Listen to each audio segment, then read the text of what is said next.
Welcome back to the program. Preparation of the core begins with measuring the length of the ferrule, which in this example is 50 millimeters long. Take half the length of the ferrule and add 10 millimeters. This equals 35 millimeters. Mark each core at a position 35 millimeters from the end of the core. At a point 5 millimeters further from the mark, secure the paper insulation of each core with 2 turns of wax string.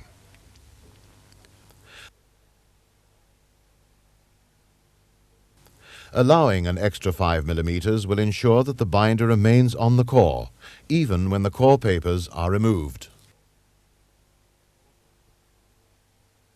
Next, apply a half-lapped layer of resin tape to each core, starting at the crutch and ending over the binder.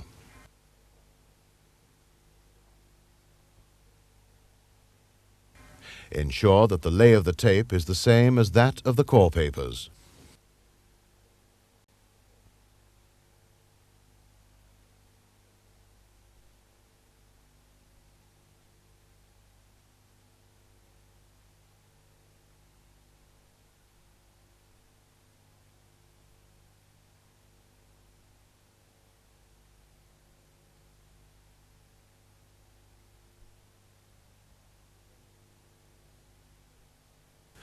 Carefully fit temporary spreaders to each side of the cable.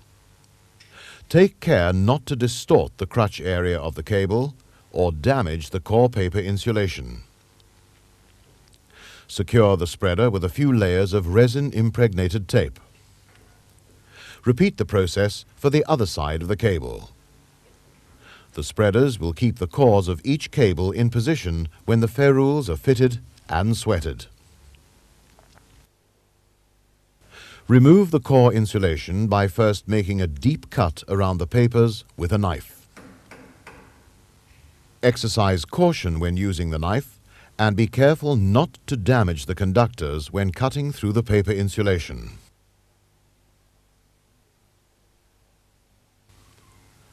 Use a pair of pliers to assist in loosening the paper insulation.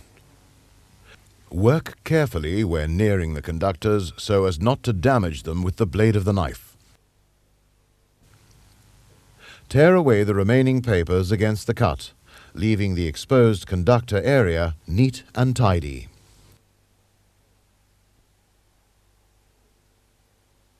Repeat the procedure for the remaining cores. Gently round the conductors of each core using pliers against the lay of the strands. Do this carefully to avoid damaging the strands of the core. Insert a probe into the center of the strands and slightly open the strands in preparation for tinning, which is the next procedure.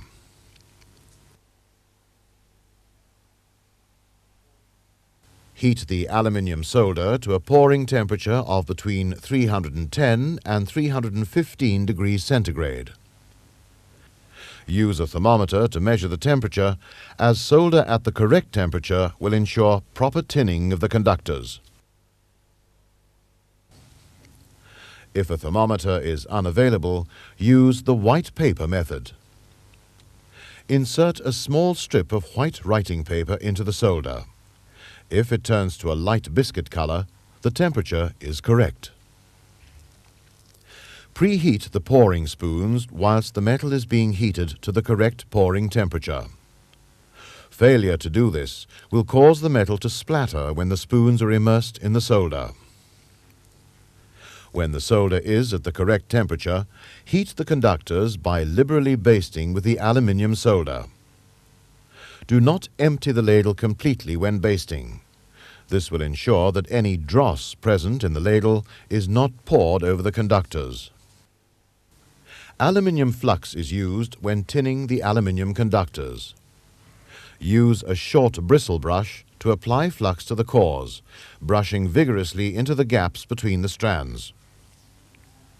Next, tin the conductors by generously basting them with solder. Draw fresh solder from the pot before replacing the old. This will ensure that the temperature of the pouring solder remains constant and that the dross present in the old metal is returned to the pot. Continue tinning the conductors, using a mirror to check the underside of the conductors. Wipe off any excess solder with a piece of clean mutton cloth. When correctly tinned, the conductors should be bright and shiny, with no dull spot showing.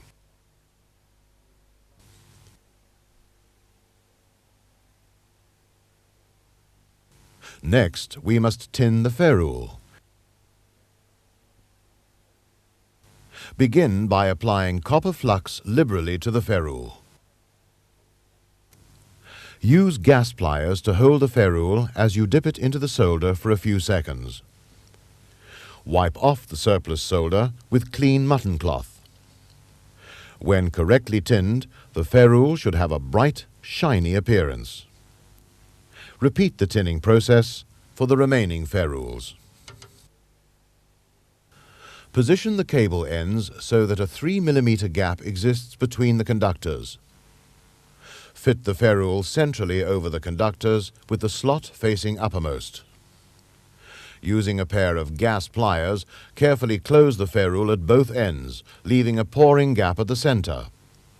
Then close the ferrule tightly around the conductors.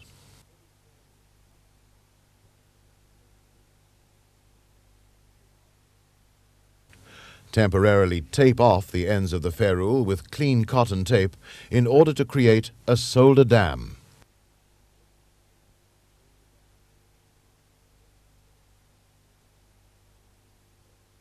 Next, heat the ferrule by pouring hot solder over the exterior and through the pouring slot. Tap the ferrule gently and frequently as you pour in order to expel any trapped air or gas. Continue applying solder to the ferrule until it is completely filled.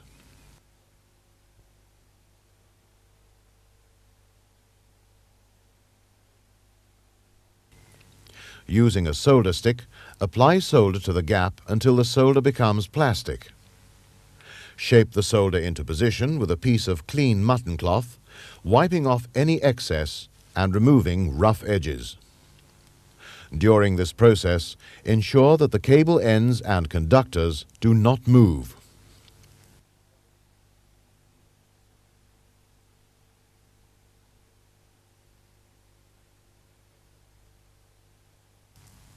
Sweat the remaining ferrules using the procedure just described.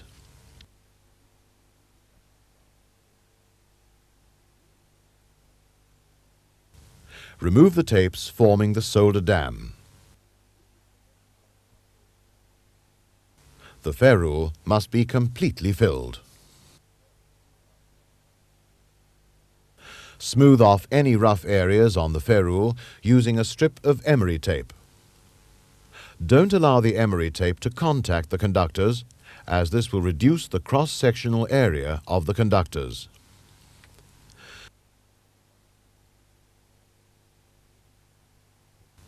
Next, remove the temporary tapes and spreaders which were used to protect the core insulation during tinning and sweating.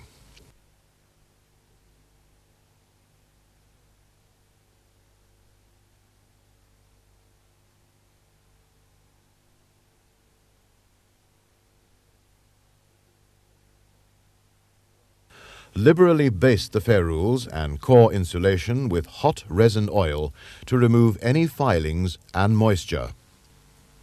The oil also serves to replenish oil lost in the papers due to tinning and sweating operations. Discard the oil in the catch tray after this process, as it will be contaminated. After the break, we'll be back to explain how to fit a proprietary jointing kit.